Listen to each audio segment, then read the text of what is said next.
अगर आप ऐसी फोटोज को देख के ये सोचते हैं कि इनमें ऐसा क्या है जो आपको इतना अच्छा लग रहा है, तो इन सब में एक बहुत ही basic but important editing technique use हुई है जिससे कि ये इतनी प्रोफेशनल लगती हैं। पर आज मैं आपको सिर्फ इस टेक्निक के बारे में बताऊंगा ही नहीं, आपको अलग अलग तरीके से सिखाऊंगा भी कि कैसे आप अपनी फोटोज पे यही टेक्निक यूज करके अपनी फोटोज को प्रोफेशनल बना सकते हैं। हम जिस टेक्निक की बात कर रहे हैं उसे कहते हैं सब्जेक्ट सेपरेशन। बेसिक वर्ड्स में इसका मतलब होता है कि आपका सब्जेक्ट आपके बैकग्राउंड से थोड़ा अलग दिखाई दे, जिससे कि आपके व्यूअर का ध्यान सीधा आपके सब्जेक्ट पर जाए। पर ये करने में उतना आसान नहीं होता है और इसके बहुत सारे तरीके होते हैं। तो आज मैं आपको एक एक करके सभी मेथड्स क्लियरली सिखाऊंगा ताकि आप अपने फोटोज को एक नए लेवल पे ले जा सकें। तो आइए आपकी फोटो एडिटिंग को एक नए लेवल पे ले जाते हैं।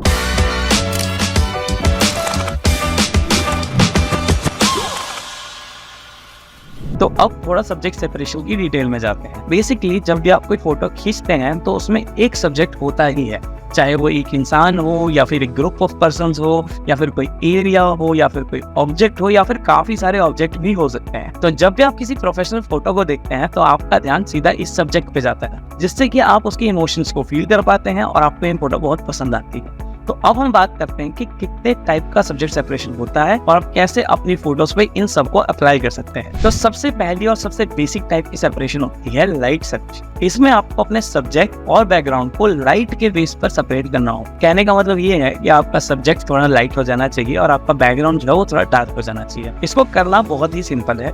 इसके लिए आपको अपनी फोटो को लाइटरूम में ओपन करना है एंड देन आपको लाइटरूम में मास्क में जाकर अपने सब्जेक्ट को चूज करना है। एंड मोस्टली लाइटरूम अपने आप ऑटोमेटिकली आपके सब्जेक्ट को परफेक्टली सिलेक्ट कर लेगा। बट अगर बाई चांस कोई एरिया ज्यादा या कम सिलेक्ट हो जाता है तो उसके लिए आप लाइटरूम में नीचे दी गए मास्क पर क्लिक करके ये नीचे प्लस या माइनस के बटन पर क्लिक कर सकते हैं एंड देन ब्रश को सिलेक्ट कर सकते हैं। जो भी करेक्शन की जरूरत आपको है वो आप कर सकते हैं। इसके बाद जब आपका सब्जेक्ट मास्क हो गया हो तब आप अपने सीन के हिसाब से हाईलाइट्स और शेडो को बढ़ा सकते और व्हाइट्स को भी थोड़ा हल्का सा इंक्रीज कर लें, ब्लैक्स को थोड़ा डिक्रीज कर लीजिए ताकि आपके सब्जेक्ट का कॉन्ट्रास्ट थोड़ा अच्छा हो जाए। एक बात का खास ख्याल रखिएगा, एक अच्छी फोटो एडिटर की एक पहचान ये होती है कि उसके एडिट्स बस महसूस होते हैं, दिखते नहीं है। कहने का मतलब ये है कि कई बिगिनर्स जब फोटोज एडिट करने बैठते हैं तो इस चक्कर में क्योंकि एडिट्स दिखाई दें वो ओवर एडिट कर देते हैं। तो आपको ये ध्यान रखना है कि आपके एडिट्स बस महसूस हों, ज्यादा उठ के दिखाई ना दें, नहीं तो आपकी फोटो ओवर एडिटेड लगेगी। अब इसके बाद आपको अपने मास्क पर राइट क्लिक करना है और डुप्लीकेट एंड इन्वर्ट पर क्लिक करना है। इससे आप उस एरिया को सिलेक्ट कर लेंगे जो पहले सिलेक्ट नहीं था, यानी कि अब आपका बैकग्राउंड सिलेक्ट हो गया है। इसके बाद अपने इस मास्क में लाइट पैनल में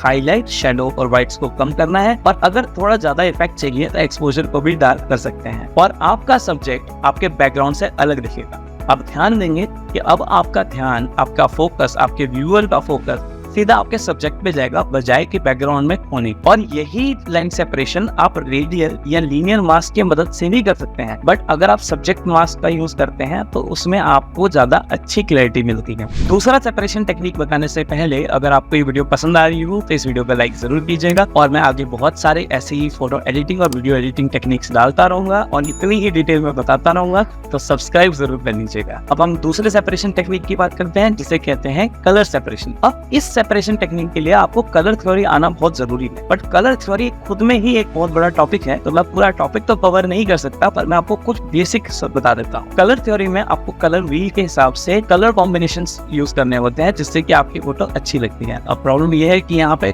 5-6 तरह के कलर कॉम्बिनेशंस होते हैं, पर आज क्योंकि ये वीडियो छोटी है तो मैं आपको एक बेसिक कलर कॉम्बिनेशन बताता हूँ जिसे कहते हैं complementary colour theory. Complementary colour theory में आप दो अपोजिट कलर्स को यूज करते हैं अपने सब्जेक्ट और बैकग्राउंड के लिए। यानी कि अगर आपका बैकग्राउंड पर्पल कलर टोन में है तो आपका सब्जेक्ट येलो कलर टोन में होगा और अगर आपका बैकग्राउंड ब्लू कलर टोन में है तो आपका सब्जेक्ट ऑरेंज कलर टोन में होगा। और इस तरीके से आप अपने बैकग्राउंड और सब्जेक्ट को अलग अलग कलर टोन दे सकते हैं। तो इस फोटो में मैं ये एग्जांपल यूज करके दिखाता हूँ। अब जैसे कि आपको पता ही है कि मास्क से हमारा सब्जेक्ट और हमारा बैकग्राउंड सेपरेट हो रखा है, तो इसमें हम पहले सब्जेक्ट को चूज करेंगे और टेम्परेचर और टिंट या फिर कर्व पैनल की मदद से सब्जेक्ट को थोड़ा ऑरेंज टोन देंगे एंड देन हम बैकग्राउंड के मास्क को चूज करेंगे और सेम तरीके से ब्लूइश टोन देंगे और आप देखेंगे कि आपका सब्जेक्ट और बैकग्राउंड अलग अलग कलर टोन में आ गए हैं और इस तरीके से आपका सब्जेक्ट थोड़ा और उठ के फोकस में आ जाता है। एक और बात, कलर थ्योरी सिर्फ सेपरेशन के लिए नहीं, इमोशन के लिए भी यूज होती है। फॉर एग्जांपल, अगर आप अपने सब्जेक्ट को थोड़ा गुस्से में दिखाना चाहते हैं तो आप उसकी कलर टोन थोड़ा रेड में ले जा सकते हैं। सैडनेस ब्लू में दिखती है,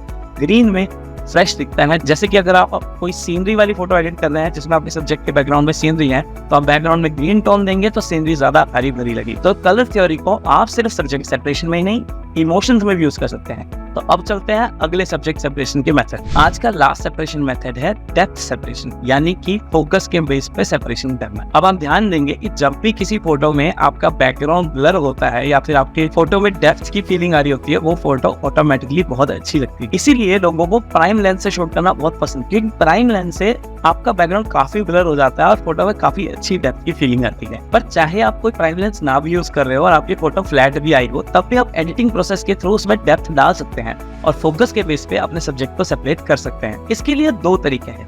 पहला तरीका बहुत बेसिक है, जिसमें कि आपको अपनी फोटो को लाइटरूम में, जैसे कि हमने सब्जेक्ट और बैकग्राउंड को अलग अलग मास्क कर दिया है, तो आप अपने सब्जेक्ट को चूज करें और उसकी टेक्सचर, क्लैरिटी और शार्पनेस को इंक्रीज करें। ध्यान रखें कि इन तीनों का मतलब अलग अलग होता है, तो मेरा सजेशन ये होगा कि टेक्सचर को थोड़ा ज्यादा इंक्रीज करें, डिटेल्स को उससे थोड़ा कम, और शार्पनेस को बिल्कुल उतना ही जितना आपको ठीक लग रहा है। बहुत ज्यादा मत कीजिएगा, नहीं तो बहुत ओवर एडिटेड लगेगी। बट इन तीनों को ट्विक करके आप थोड़ा सा इंक्रीज कर सकते हैं। उसके बाद आप अपने बैकग्राउंड के मास्क को चूज कर सकते हैं और इन्हीं तीनों फीचर्स को, टेक्सचर को, डिटेल्स को और शार्पनेस को कम कर सकते हैं। ये बहुत कम इफेक्ट डालता जरूर है, पर ये फील बहुत होता है। इससे आपके बैकग्राउंड के ऊपर बहुत कम ध्यान जाएगा, क्योंकि आपका बैकग्राउंड हल्का सा ब्लर हो जाएगा और फोकस से बाहर चला जाएगा, जबकि आपका सब्जेक्ट बहुत शार्प और प्रोमिनेंट दिखेगा। अब इसका दूसरा मेथड है नकली लेंस ब्लर डालना, यानी कि नकली डेप्थ डालना।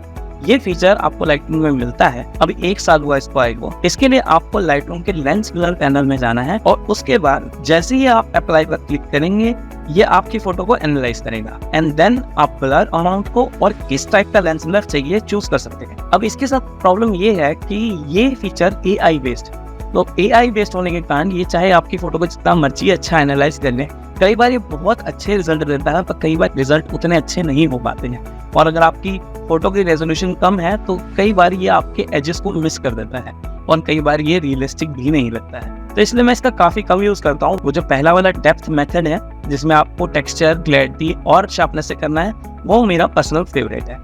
इससे आपका बैकग्राउंड जो है वो काफी फोकस से बाहर चला जाएगा। इस मेथड को यूज करके आपकी फोटो में डेप्थ आ जाता है। तो इस वीडियो को खत्म करने से पहले मैं आपको दिखाना चाहूंगा कि अगर इन तीनों मेथड्स का यूज किया जाए तो आपकी फोटो को कितना प्रोफेशनल लुक देते हैं। तो ये थी हमारी बेसिक फोटो। देन हम इसमें लाइट सेपरेशन ऐड करते हैं, then colour separation, and at last हम इसमें थोड़ी सी डिटेल सेपरेशन करेंगे, यानी कि डेप्थ सेपरेशन। और ये रहा रिजल्ट। तो अभी तो हमने कुछ इसमें खास एडिटिंग भी नहीं की, तो अगर हम इसमें कलर ग्रेडिंग भी कर देंगे तो ये और बहुत अच्छी लगेगी और आपकी नॉर्मल फोटो भी एकदम प्रोफेशनल फील देगी। आप जैसे जैसे इन मेथड्स को ट्राई करते जाएंगे, इनकी प्रैक्टिस करते जाएंगे, आप और बेटर होते जाएंगे और बहुत प्रोफेशनल वे से इसको एडिट कर सकेंगे। और अगर आपको ये वीडियो यूजफुल लगी और आपको कुछ सीखने को मिला, तो फिर इस वीडियो को लाइक जरूर कीजिएगा, शेयर जरूर कीजिएगा। और अगर आपको ऐसे ट्यूटोरियल्स पसंद हैं और आप फोटो एडिटिंग सीखना चाहते हैं, तो ऐसी और वीडियोस में डालता रहूंगा। तो बेल आइकन को जरूर प्रेस कर दीजिएगा, ताकि आपको सबसे पहले पता चले कि ऐसी नई वीडियो टेक्निक्स आ गई हैं। तो आज के लिए बस इतना ही। अगर आपके पास कोई और सब्जेक्ट सेपरेशन की टेक्निक है या फिर कोई क्वेश्चंस या कमेंट्स हैं इस वीडियो पे, तो जरूर कमेंट करके बताइएगा। और ऐसी और एडिटिंग टेक्निक्स के लिए सब्सक्राइब जरूर कीजिएगा। दोबारा मिलेंगे और अमेजिंग फोटो एडिटिंग टेक्निक्स के साथ। तब तक के लिए कीप हसलिंग।